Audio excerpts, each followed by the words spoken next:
Assalamualaikum warahmatullahi wabarakatuh. Alhamdulillahilladzi arsala rasulahu bil huda wa dinil haqq liyuzhirahu 'alad dini kullih wa kafa billahi syahida. Asyhadu an la ilaha illallah wahdahu la syarikalah wa asyhadu anna Muhammadan abduhu wa rasuluh. Allahumma salli ala Muhammad. Kaum muslimin dan muslimat yang dirahmati Allah, mudah-mudahan saat ini kita berada dalam keadaan sehat walafiat, terbebas kita dari virus corona, dan kita bisa melaksanakan ibadah puasa di bulan Ramadan ini. Ada orang kadang bertanya, Buya, apakah puasa kami diterima oleh Allah tidak? Apakah solat kami diterima oleh Allah tidak? Kalau kita selaku hamba Allah ini, tentu tidak bisa kita nak memastikan bahwa puasa kita diterima oleh Allah, solat kita diterima oleh Allah. Kita tidak bisa memastikan. Cuma tentu kita berbaik sangka kepada Allah bahwa menurut sangka kita, ibadah yang kita gawe diterima oleh Allah. Karena kata Allah mengatakan, aku, kata Allah, ana inda zanni abdi, aku sesuai sebagaimana prasangka hamba aku, kata Allah. Jadi secara pastinya kita tidak tahu apakah ibadah kita diterima oleh Allah. Tetapi kita berbaik sangka bahwa ibadah kita diterima oleh Allah. Tapi untuk kita berbaik sangka ibadah kita diterima oleh Allah Subhanahu wa taala, tentu harus sesuai. Sebab kata alim ulama kata, syarat diterimanya ibadah kita itu ada dua. Apa syarat ibadah kita diterima oleh Allah? Pertama, syarat ibadah kita diterima oleh Allah adalah ibadah apa baik bentuknya yang kita laku harus ikhlas karena Allah Subhanahu wa taala. Kalau tidak ikhlas, tidak terima. Walaupun ibadah kita gawe itu banyak, misal kita berinfak, kita wakaf, kita derma ikhlas, banyak kita bagi untuk masjid, untuk pesantren, untuk yatim piatu. Tapi tujuan kita itu tidak ada ikhlas karena Allah, tidak karena Allah, tapi ada karena selain Allah. Ini ada udang di balik batu, ada maksud terselubung, maka Allah tidak akan terima. Itu kata Allah jelas dalam Quran tu, haba'an manthura, sama dengan debu atas batu. Dia ada debu atas batu. Di ketika tiba angin kencang, maka debu tu akan terbang. Bahkan di atas batu tu ni tidak ada gahnya bekas debu. Berbekasnya tidak. Malah debu yang terbang itu juga bisa jadi penyakit bagi orang lain kalau terhirup debu itu. Model itulah kira-kira orang beribadah tak ada ikhlas, tak ada bekehnya. Dak ada bekeh. Malah ibadah ngan digawe itu bisa merusak dihinyo dan bisa juga merusak bagi orang lain. Aku teringat sekitar tahun 2000-an, awal-awal tahun 2000, sekitar menjelang tahun 2004. Ada satu partai politik di Kinci ini, menjelang pemilu, suku silaturahmi kepada BKMT. Dia bagi sumbangan. Waktu itu gedang juga sumbangan dia bagi. Kalau tidak salah, satu BKMT dia bagi 5 juta. Kalau uang 5 juta, tahun itu ya lumayan juga lah gedangnya. Di satu sisi, kita kimak partai ini ya dermawan, embuh membantu BKMT. Tapi di sisi lain ada maksud terselubung.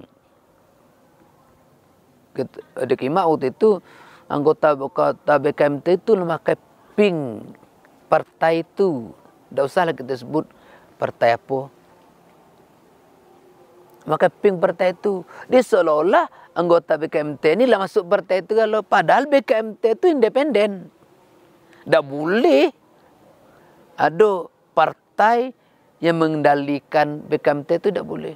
Tapi karena waktu itu partai ini banyak kepeng yang bantu BKMT. Bantunya tidak ada salah. Tapi niatnya lah salah. Beberapa BKMT yang dapat bantuan itu banyak yang rusak. Rusak dalam arti kata pengurus-pengurus ini tidak akur akibat dari bantuan itu. Karena kan tidak seluruh pengurus ini setuju dengan partai itu. Mungkin juga ada di antara pengurus itu lakinya atau keluarganya di partai lain. Dirusak akibatnya. Ini sama dengan debu terbang berpenyakit yang menghirup itu. Jadi amal yang kita lakukan ini supaya diterima oleh Allah mesti ikhlas. Kata Allah dalam Al-Quran, "Wa ma umiru illa liya'budullaha mukhlishina lahuddin." Dan idaklah kami perintahkan manusia itu dalam beribadah kecuali ikhlas karena Allah Subhanahu wa taala dalam menjalani agama. Jadi apa baik amal, kalau kita nak nyuruh Allah menerima amal kita, mesti kita lakukan ikhlas karena Allah. Jangan ria. Yang kita minta dipuji oleh orang lain. Kalau orang ikhlas, ada orang, tak ada orang, sama baik amal. Nyo solat rumah, solat di masjid, sama baik amal. Dipuji, tak dipuji, sama baik amal. Karena apa? Ini beramal tidak karena orang, ini beramal karena Allah. Ini pertama. Yang kedua, syarat diterima amal itu bahwa segala yang kita gawekan ibadah ini harus sesuai dengan tuntunan Allah dan Rasulnya.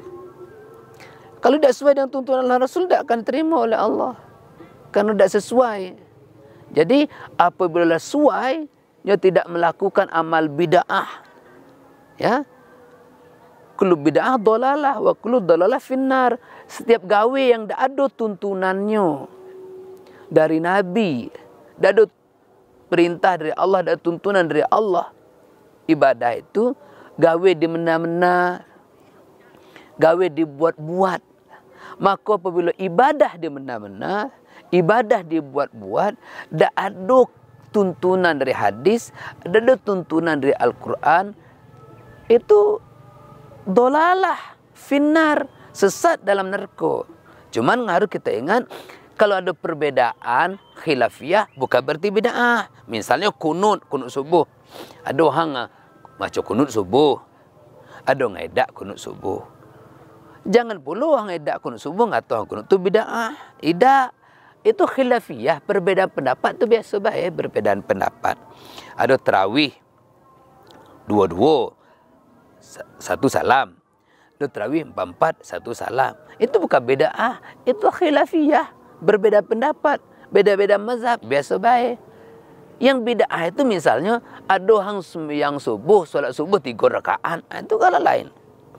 Tidak ada satu mazhab pun atau solat subuh 3 rakaat, tidak ada. Atau misalnya ada orang kata bahwa kalau kita nak kurban hirayo, boleh kita kurban pakai ayam. Tidak kurban ke kambing, tidak. Kurban ke jawi, tidak. Kurban ayam, siku ayam 7 orang. Itu kan bid'ah, tidak ada tuntunan itu. Jadi sesuatu yang khilafiyah, terjadi perbedaan pendapat, zikir garang, zikir ungai. Itu khilafiyah, bukan bid'ah. Misalnya bid'ah sama orang Syiah. Orang Syiah itu mengatakan bahwa yang menjaga alam dunia ini 12 imam. Itulah bid'ah tu. Orang Syiah mengatakan bahwa kalau tidak kita beriman kepada Ali bin Abi Talib sebagai imam, maka tidak terima. Itulah bid'ah. Adalah tambah pula rukun iman jadi. Tidak iman kepada Rasul, baiklah iman pula kepada para sahabat. Jadi perbuatan bid'ah yang tidak ada tuntunan dari Rasulullah dan tuntunan dari agama Allah, maka itu ditolak, tidak akan diterima. Atau ada pula ada pula Quran selain dari Quran yang 30 juz 114 surat. Itu tentu sesuatu yang diado-adokan, sesuatu yang dimena-mena, tidak ada tuntunan. Atau ada orang tidak usahlah sembahyang 5 waktu, cukup kita sembahyang subuh ngasar lah, siang zuhur maghrib isya tidak usah. Itu bid'ah, itu tidak ada tuntunan. Atau kita tidak usah solat, tiap masuk waktu solat kita iling baiklah. Kayu sedang bergawe lah umur, masuk waktu zuhur, tegak lah umur, ingat buka lado, ingat ada iling Allah. Itu bid'ah, tidak ada tuntunan. Ketika kita beramal tidak ada tuntunan dari Rasulullah, tidak ada aturan dari Allah, maka itu ditolak. Tetapi ada tuntunan, ada aturan dari Allah, maka itu akan diterima oleh Allah Subhanahu wa taala. Mudah-mudahan bermanfaat untuk kita bersama, untuk aku secara pribadi, untuk kayu galo-galo bisa bermanfaat sehingga bisa jadi pedoman kita untuk masa yang akan datang. Demikian, terima kasih. Selamat berbuka puasa. Wabillahi taufiq wal hidayah. Wassalamualaikum warahmatullahi wabarakatuh.